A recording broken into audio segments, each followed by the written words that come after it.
Welcome back to clean news Rajasthan की 10 फटाफट बड़ी खबरों में आपका स्वागत है। इससे पहले आप न्यूज को कहां से देख रहे हैं हमें कमेंट्स में बताना बिल्कुल न भूलें। साथ ही वीडियो को लाइक और चैनल को सब्सक्राइब भी करें।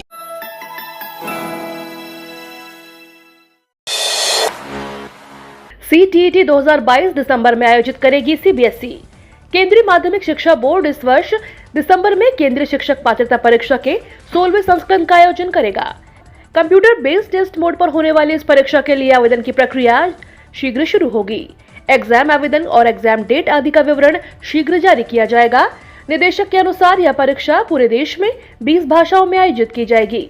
विस्तृत सूचना बुलेटिन, जिसमें परीक्षा पाठ्यक्रम, भाषा, पात्रता, मानदंड, परीक्षा शुल्क, परीक्षा शहर और महत्वपूर्ण तिथियों का विवरण जारी किया जाएगा। यह सूचना बुलेटिन CTET की वेबसाइट पर शीघ्र उपलब्ध होगा। इच्छुक उम्मीदवारों से अपील की गई है कि वे केवल CTET वेबसाइट से सूचना बुलेटिन डाउनलोड करें। आवेदन करने से पहले इसे ध्यान से पढ़ें। इच्छुक उम्मीदवारों को केवल CTET वेबसाइट के माध्यम से ऑनलाइन आवेदन करना होगा। ऑनलाइन की डेट तथा समय सूचित की जाएगी।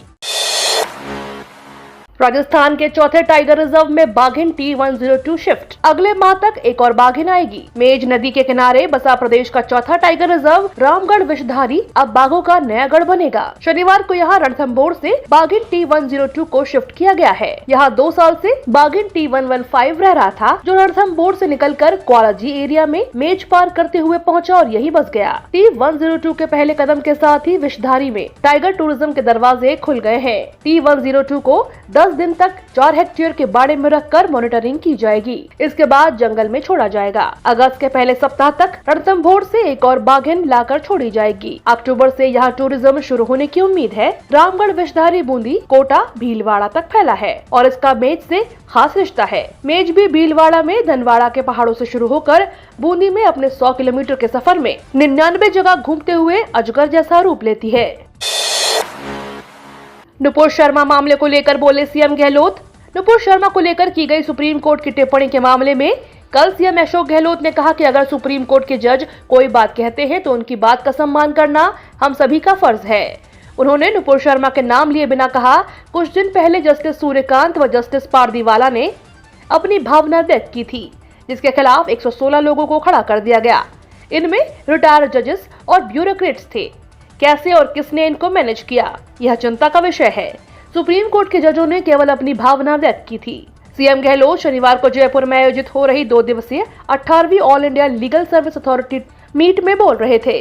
दरअसल कुछ दिन पहले सुप्रीम कोर्ट में जस्टिस सूर्यकांत व जस्टिस पारदीवाला की बेंच ने कहा था कि उदयपुर हत्याकांड की जिम्मेदार केवल नुपुर शर्मा है। उन्हें बिना शर्त टीवी पर आकर माफी मांगनी चाहिए।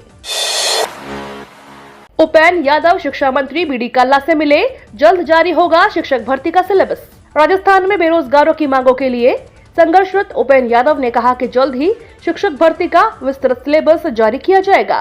राजस्थान बेरोजगार एकीकृत महासंघ के प्रदेश अध्यक्ष उपेंद्र यादव ने रविवार को शिक्षक भर्ती का विस्तृत सिलेबस जारी करवाने और अन्य मांगों को लेकर शिक्षा मंत्री BD कल्ला से मुलाकात की। कल्ला ने बेरोजगारों को जल्द सिलेबस जारी करवाने का आश्वासन दिया है। उपेंद्र यादव सुबह बेरोजगारों के साथ शिक्षा मंत्री के जयपुर निवास पर पहुंचे।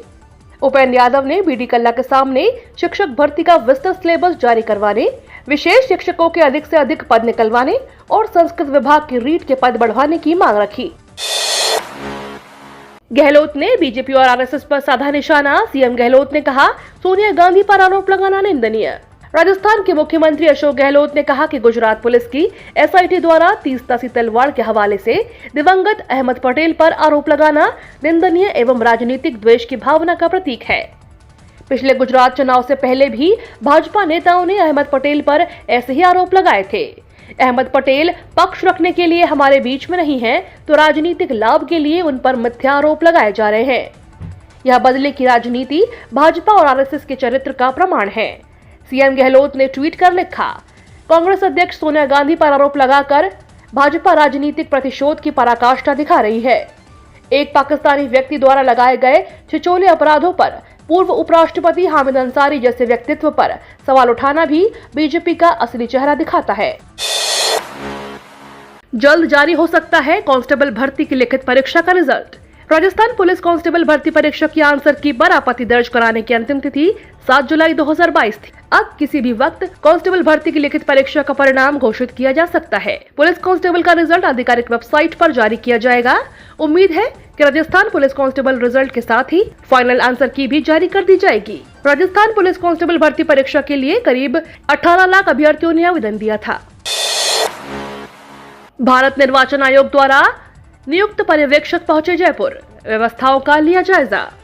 राष्ट्रपति चुनाव 2022 के लिए निर्वाचन विभाग ने सभी तैयारियां पूरी कर ली हैं। भारत निर्वाचन आयोग द्वारा नियुक्त पर्यवेक्षक अधिकारी राकेश कुमार वर्मा, अतिरिक्त सचिव पर्यटन मंत्रालय, भारत सरकार और राजस्थान के मुख्य निर्वाचन अधिकारी प्रवीण गुप्ता ने कल रविवार को विधानसभा परिसर स्थित मतदान स्थल का दौरा किया। बैठक कर मतदान प्रक्रिया से जुड़ी सभी व्यवस्थाओं पर विस्तार से चर्चा कर अधिकारियों को दिशा निर्देश दिए। पर्यवेक्षक वर्मा ने कहा कि मतदान प्रक्रिया को शांतिपूर्ण तरीके से सफलतापूर्वक संपन्न करने के लिए सभी अधिकारी अपने निर्धारित भूमिका और कर्तव्यों का अच्छी तरह से निर्वहन करें। साथ ही भारत निर्वाचन आयोग द्वारा प्रदत्त दिशा निर्देशों की पूर्ण पालना किया जाना सुनिश्चित करें। मुख्य निर्वाचन अधिकारी प्रवीण गुप्ता ने बैठक में मतदान स्थल, मतपेटी और मतपत्रों की सुरक्षा, मतदाताओं के लिए की गई व्यवस्था, मीडिया कवरेज से जुड़ी सभी व्यवस्थाओं के बारे में जानकारी दी। कोटा में हुआ ड्रेस कोड का उल्लंघन, हिजाब के साथ एग्जाम सेंटर में दाखिल हुई छात्रा। नीट 2022 के दौरान कोटा के हिजाब का मामला सामने आया था। मोदी कॉलेज में रविवार को नीट एग्जाम 2022 का सेंटर पड़ा हुआ था। इस दौरान ड्रेस कोड के उल्लंघन का मामला सामने आया है। एक छात्रा हिजाब पहनकर एग्जाम सेंटर में दाखिल हुई। जब परीक्षा केंद्र पर एग्जाम देने के लिए स्टूडेंट्स पहुंच रहे थे, इसी दौरान एक छात्रा हिजाब पहनकर पहुंच गई। शुरू में केंद्र प्रबंधन ने हिजाब पहनकर परीक्षा नहीं देने को कहा। इस पर छात्रा जिद पर अड़ गई।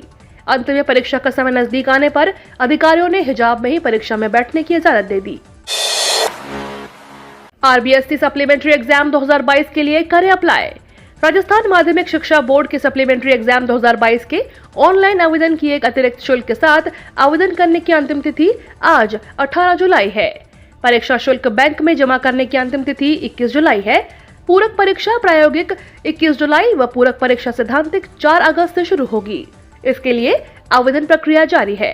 परीक्षार्थियों द्वारा शाला में शुल्क जमा करवाने और शालाओं द्वारा चालान मुद्रण करने की अंतिम तिथि सामान्य शुल्क के साथ 11 जुलाई व परीक्षा शुल्क बैंक में जमा करने की अंतिम तिथि 14 जुलाई थी।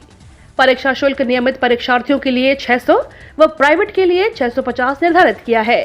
100 रुपए प्रति विषय अलग देना होगा। शाला द्वारा बैंक रसीद और अग्रेषण सूची बोर्ड कार्यालय को भेजने की अंतिम तिथि 25 जुलाई है। 70,000 कनेक्शन जारी करेगा अजमेर डिस्कॉम, किसानों को मिलेगी राहत।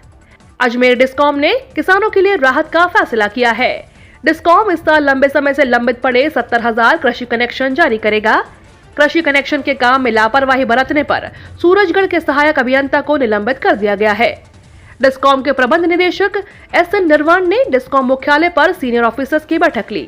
उन्होंने कहा कि किसानों को कृषि कनेक्शन जारी करना हमारी सर्वोच्च प्राथमिकता है। डिस्कॉम इस साल 70,000 से ज्यादा कृषि कनेक्शन जारी करेगा। सभी अधिकारी अपने अपने जिलों में तय लक्ष्य पूरे करने के लिए जुट जाएं।